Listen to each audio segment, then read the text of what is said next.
नमस्कार दोस्तों, आज हम आप लोग के बीच में लाए हैं उत्पन्ना एकादशी। उत्पन्ना एकादशी क्यों मनाया जाता है, क्या है इनकी मान्यताएं आदि आदि। हिंदू धर्म ग्रंथों में एकादशी को एक पवित्र पर्व के रूप में माना जाता है।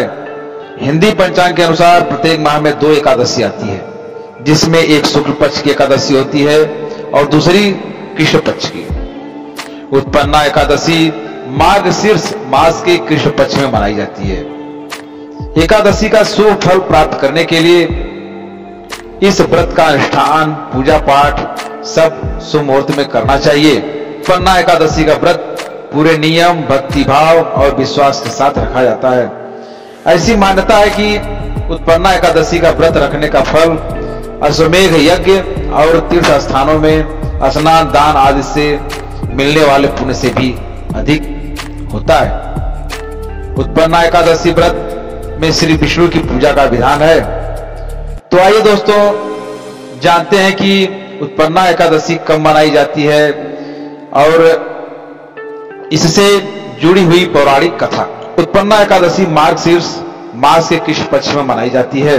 उत्पन्ना एकादशी 30 नवंबर को दोपहर 2 बजे से प्रारंभ होगी और 1 दिसंबर 2021 को दोपहर 12:55 पर समाप्त होगी। और व्रत पारण का समय है 1 दिसंबर 2021 दिन बुधवार को प्रातः 7:40 से प्रातः 9 बजे तक।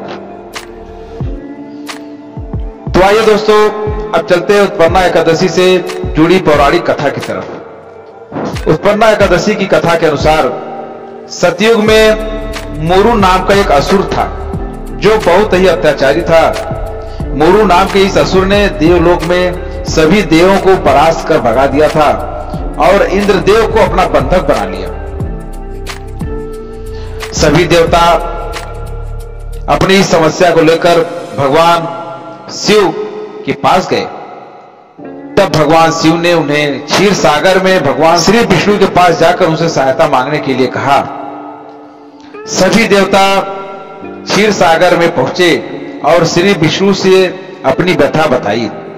भगवान विष्णु ने स्वयं रणभूमि में जाकर असुर मुरु से युद्ध प्रारंभ किया। कहते हैं कि यह युद्ध 10,000 वर्षों तक चला था। सभी दैत्य सेना मारी गई, लेकिन मुरु ने हार नहीं मानी और घायल होने के बाद भी श्री विष्णु से युद्ध करता रहा। भगवान विष्णु ने जब मुरु को घायल अवस्था में देखा तो वे बद्रिका आश्रम की हेमवती नामक गुफा में विश्राम करने के लिए चले गए, क्योंकि मुरु घायल था, इसलिए उनसे युद्ध नहीं करना चाहते थे। जब श्री विष्णु योग निद्रा में थे तब मुरु उनका पीछा करते हुए वहां आ पहुंचा और निद्रा में होने के कारण भगवान विष्णु को मारने का प्रयास किया। जैसे ही उसने भगवान को मारने का प्रयास किया तभी वहां एक प्रकाश पुंज उत्पन्न हुआ। उस पुंज से एक देवी प्रकट हुई और उस देवी ने मुरु असुर का वध किया। और वो देवी कोई और नहीं, एकादशी देवी थी। एकादशी देवी ने उस दैत्य का वध कर दिया। मान्यता है कि वह देवी श्री विष्णु के शरीर से उत्पन्न हुई थी। विष्णु भगवान ने उस देवी को वरदान देते हुए कहा कि जो लोग मोह माया में बंधे हुए हैं उन्हें मुझ तक लाने में तुम सहायक होगी। तुम्हारी पूजा अर्चना करने वाले भक्त हमेशा सुखी और समृद्ध रहेंगे। कहते हैं कि तभी से एकादशी के रूप में उनकी पूजा अर्चना होती है। जय श्री हरि विष्णु।